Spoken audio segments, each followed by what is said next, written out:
తెలంగాణ రాష్ట్ర ప్రభుత్వం అభయహస్తం అనేది మనకైతే అప్లికేషన్ అనేది నిన్న రిలీజ్ చేయడం జరిగింది. దీనికి సంబంధించిన మనకు అప్లికేషన్ ఎలా ఫిల్ చేయాలి, దాంట్లో డౌట్స్ అనేది మీకు నేను ఎక్స్ప్లెయిన్ చేస్తాను. ఇది వచ్చేసరికి అభయహస్తం యొక్క లోగో. దీంట్లో మనకు మహాలక్ష్మి, గృహలక్ష్మి, యువ వికాసం, ఇందిరమ్మ ఇండ్లు, చేయూత, రైతు భరోసా, సో ఇవన్నీ ఓవరాల్గా అయితే సిక్స్ స్కీమ్స్ ఉన్నాయి. దీంట్లో నాకు తెలిసి యువ వికాసం తప్ప మిగతా 5 స్కీమ్స్కి ఒకే అప్లికేషన్ అనేది వీళ్ళు రిలీజ్ చేయడం జరిగిందనమాట. రిలీజ్ అప్లికేషన్ అనేది 27th రోజు చేసారు. సో దీని అప్లికేషన్ వాళ్ళు తీసుకుంటుంది 28 డిసెంబర్ 2023, అంటే ఈ రోజు నుంచి 6th జనవరి 2024 వాళ్ళకైతే వీళ్ళైతే మన గ్రామ పంచాయతీలో తీసుకుంటారు. దాని తర్వాత కూడా వీళ్ళు రిసీవ్ చేసుకుంటారు. నెక్స్ట్ లెవెల్ అనమాట, మండల ఆఫీస్, మున్సిపాలిటీలో రిసీవ్ చేసుకుంటామని క్లియర్గా చెప్పడం జరిగింది. సో ఇది ఎలా ఫిల్ చేయాలి, ఏమైనా డౌట్స్ ఉన్నాయనేది మనం ఈసారి డిస్కస్ చేసుకుందాం. దీని థీమ్ చూసుకుంటే మనకి ఇక్కడ కింద బార్డర్ లైన్ ఇవ్వడం జరిగింది. ప్రగతి పథం, సకల జనుల హితం, మన ప్రజా ప్రభుత్వం. సో ఇది అనేది ట్యాగ్ లైన్ ఇవ్వడం జరిగిందనమాట. సో ఇది కంప్లీట్ 4 పేజెస్లో ఉంటాయి. దీనిలో ఫస్ట్ పేజ్ వచ్చేసరికి కుటుంబ వివరాలు ఇవ్వడం జరుగుతుంది, ఇవ్వాలన్నమాట. బేసికలీ ఫస్ట్ ఇక్కడ చూసుకుంటే రైట్ సైడ్ దరఖాస్తు సంఖ్య, ఇది మనం ఫిల్ చేసే అవసరం లేదు. మనం ఈ అప్లికేషన్ ఫిల్ చేసిన తర్వాత వాళ్ళకి ఎవరికైతే ఇస్తామో రిసీవర్ అనేది అతను ఈ నెంబర్ అనేది సీరియల్ నెంబర్ వేసుకోవడం జరుగుతుంది.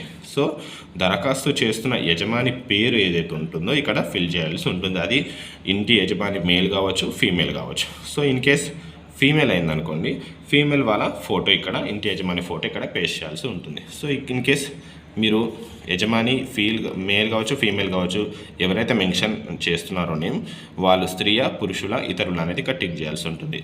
తర్వాత ఈ బాక్స్లెస్లో ఓన్లీ టిక్ చేయాలన్నమాట. తర్వాత థర్డ్ లైన్ వస్తారు మనకు ఎస్సీ, ఎస్టీ, బీసీ, ఏ కేటగిరీకి సంబంధించిన మైనారిటీ ఆర్ ఇతరులు, అది టిక్ చేయాల్సి ఉంటుంది.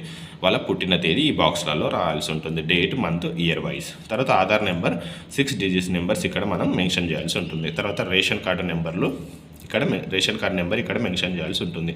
7th వన్ మొబైల్ నెంబర్ ఇక్కడ మెన్షన్ చేయాల్సి ఉంటుంది.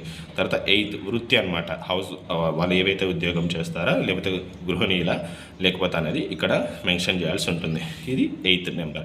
తర్వాత 9th వచ్చేసరికి కుటుంబ సభ్యుల వివరాలు. ఆల్రెడీ మీరు ఇక్కడ యజమాని పేరు రాస్తారు, వాళ్ళ ఆధార్ కార్డు రాస్తారు. సో ఆమె కాకుండా వాళ్ళ ఇంట్లో ఎంతమంది ఉంటారు వాళ్ళ నెంబర్ వైజ్గా రాసుకొని వాళ్ళ పేర్లు, ఆ యజమానితో వాళ్ళకున్న సంబంధం, హస్బెండా, డాటరా, సన్న, తర్వాత వాళ్ళ మేలా, ఫీమేలా, అది వాళ్ళ పుట్టిన రోజులు, వాళ్ళ ఆధార్ కార్డులు. ఇది అప్లికేషన్లో ఫస్ట్ పేజ్ డీటెయిల్స్.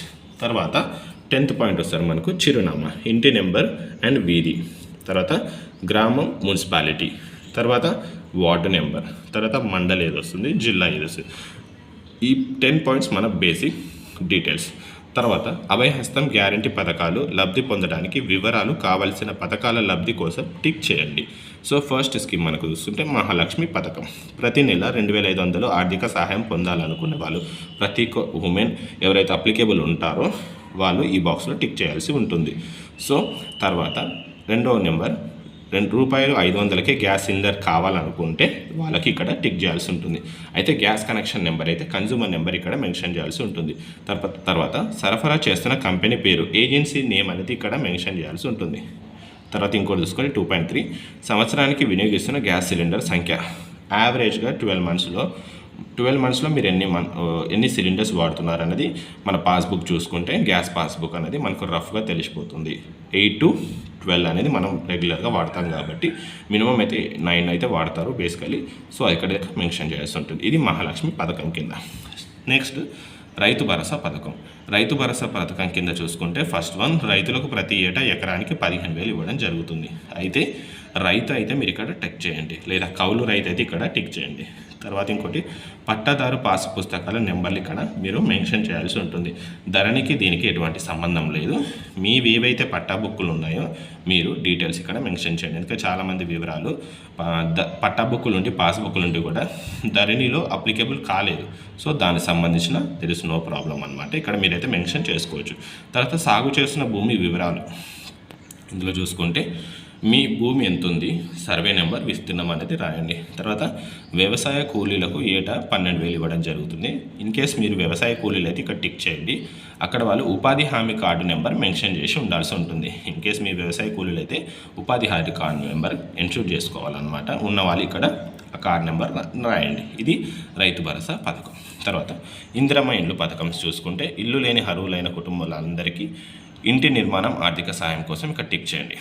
ఓకే, ఇల్లు లేని అర్హులైన కుటుంబానికి. ఓకే, తర్వాత అమరవీరులకి మరియు ఉద్యమకారులకు 250 గజాల ఇంటి స్థలం అనమాట.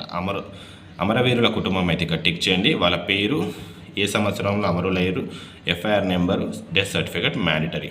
ఇన్ కేస్ తెలంగాణ ఉద్యోగంలో పాల్గొన్నారైతే అవునా లేదా టిక్ చేయండి. అయినచో సంబంధించిన ఎఫ్ఐఆర్ నెంబర్, సంవత్సరం అయితేనే మాత్రమే అవుననాలి, లేదంటే కాదనాలన్నమాట. ఇన్ కేస్ అయిందనుకుంటే, ఒకవేళ జైలుకి వెళ్ళినచో వారి వివరాలు, జైలు పేరు, స్థలం, శిక్షణ సంబంధించిన వివరాలు, శిక్షా కాలం అనమాట ఇక్కడ మెన్షన్ చేయాల్సి ఉంటుంది. ఇది ఇందిరమ్మ ఇళ్ళ స్కీమ్ అనమాట. సో దాని తర్వాత మనకు గృహజ్యోతి పథకం. ప్రతి కుటుంబానికి 200 యూనిట్లు ఉచిత విద్యుత్ అనమాట. సో మీ నెలసరి గృహ విద్యుత్ వినియోగం ఆల్రెడీ మీరు 0 నుంచి 100 యూనిట్లు యూజ్ చేస్తున్నారా, 100 నుంచి 200 యూనిట్లు యూజ్ చేస్తున్నారా, 200 యూనిట్లు పైన యూజ్ చేస్తున్నారా అంటే మీ నెలసరి కరెంట్ బిల్ ఉంటుంది కదా, దాని ప్రకారం మీరు టిక్ చేసుకుంటే ఆ కనెక్షన్ యొక్క నెంబర్ కావాలన్నమాట. ఒక విద్యుత్ మీటర్ యొక్క నెంబర్ ఇక్కడ మెన్షన్ చేసుకుంటే మనకు గృహజ్యోతి పథకం అనేది అప్లికేబుల్ అవుతుందన్నమాట. తర్వాత చేయూత పథకం కింద అంటే pension is nothing but 4,000 normal వాళ్ళకి, రిమైన్ వాళ్ళకి 6,000 అనమాట. దీనికి దివ్యాంగుల వాళ్ళకి సంబంధించింది. ఇన్ కేస్ మీరు దివ్యాంగులు అయితే ఇక టిక్ చేసి సదరం సర్టిఫికేట్ మెన్షన్ చేయాల్సి ఉంటుంది. లేకపోతే ఇతరులు వృద్ధాప్య, గీత కార్మికులు, డయాలసిస్ బాధితులు, బీడీ కార్మికులు, జీవన భృతి, ఒంటరి మహిళా జీవన భృతి, వితంతు, చేనేత కార్మికులు, ఎయిడ్స్ వ్యాధిగస్తులు, పైలేరియా బాధితులు, బీడీ టేకేదారు జీవన భృతి అనమాట. ఈ కేటగిరీకి సంబంధించి అయితే మీరు ఏ కేటగిరీ అయితే అక్కడ టిక్ చేయాల్సి ఉంటుంది. ఇది చేయూత పథకం. సో ఇది ఓవరాల్గా ఇట్లా ఉంటుంది. ఇది థీమ్ ఆల్రెడీ ఎక్స్ప్లెయిన్ చేశానుగా. దీంట్లో యువ వికాసం తప్ప 5 మనకి ఇక్కడ అప్లికేబుల్ అవుతున్నాయి. సో దీనికి సంబంధించి ఫైనల్ 4th కాపీ జతపరిచిన పత్రాలు అనమాట. సో ఆధార్ కార్డు, తెల్ల రేషన్ కార్డు అయితే కంపల్సరీ ఈ అప్లికేషన్ 4 పేజెస్కి మీరు అటాచ్ చేసి ఉంటుంది. పైన సమర్పించిన వివరాలు అన్నీ వాస్తవం అని ధృవీకరిస్తున్నాం అన్నట్టు సంతకం చేసి లేదా వేలిముద్ర చేసి పేరు, తేదీ అయితే మనం ఏ రోజు సబ్మిట్ చేస్తున్నాం, మీ పేరు ఎవరు సబ్మిట్ చేస్తున్నాం అనేది చేయొచ్చు. ఇక్కడ ఇంకో ఆప్షన్ కూడా ఇవ్వడం జరిగింది మనకు. ఎవరైతే ఇంటి ఓనరే కాకుండా వాళ్ళకి సంబంధించిన ఫ్యామిలీ మెంబర్ కూడా మనకి ఈ అప్లికేషన్ని సబ్మిట్ చేయొచ్చు. దీనికి సంబంధించి మనకి ఇక్కడ ప్రజాపాలన దరఖాస్తు రసీదు అని చెప్పేసి ఆఫీసర్స్ మనకి ఇవ్వడం జరుగుతుంది. వాళ్ళకు వార్డు కోడ్, దరఖాస్తు సంఖ్య, ఇక్కడ ఏదైతే ఫస్ట్ దరఖాస్తు సంఖ్య వచ్చిందో మనకు బేసికలీ స్టార్టింగ్లో అదే దరఖాస్తు సంఖ్య ఇక్కడికి వస్తుంది. తర్వాత ఎవరైతే పేరు, వాళ్ళ హస్బెండ్, ఎన్ని పథకాలు, ఓవరాల్గా 5 పథకాలు ఉన్నాయి కదా, ఈ 5 బాక్సెస్ మహాలక్ష్మి పథకం, రైతు భరోసా పథకం, ఇందిరమ్మ ఇళ్ళ పథకం, గృహజ్యోతి పథకం, చేయూత పథకము, ఈ 5 బాక్సెస్ టిక్ కొట్టి కొరకు సమర్పించిన దరఖాస్తును స్వీకరించబడమైనది అంటే they are receiving the application form అని చెప్పేసి వాళ్ళు అగ్రి అవుతున్నట్టు. తర్వాత గ్రామం, మున్సిపాలిటీ, వార్డు, మండలం, జిల్లా తేదీ వాళ్ళు రాసుకుంటారు. అధికారి సంతకం, ఎవరైతే రిసీవ్ చేసుకున్న అధికారి ఉంటారో వారి పేరు, హోదా, ముద్ర వేసి మనకు స్టాంప్ వేసి ఈ పార్ట్ అనే మనకైతే అప్లికేషన్లో ఎండ్ ఆఫ్ ది పార్ట్ మనకు రిసిప్ట్ కింద ఇవ్వడం జరుగుతుంది. దీన్ని గ్రామ సభ తీసుకొని they will take a proper decision and allocate మనకు ఆ స్కీమ్ని అప్లికేబుల్ అవుతుందా లేదో దే ఆర్ సర్చ్ అండ్ మనకు అప్లికేబుల్ చేస్తారు. సో దిస్ ఇస్ ద బేసికల్ రూల్స్ అండ్ రెగ్యులేషన్స్ అండ్ ఎలా ఫిల్ చేయాలని చెప్పేసి సంబంధించినవి. Thank you.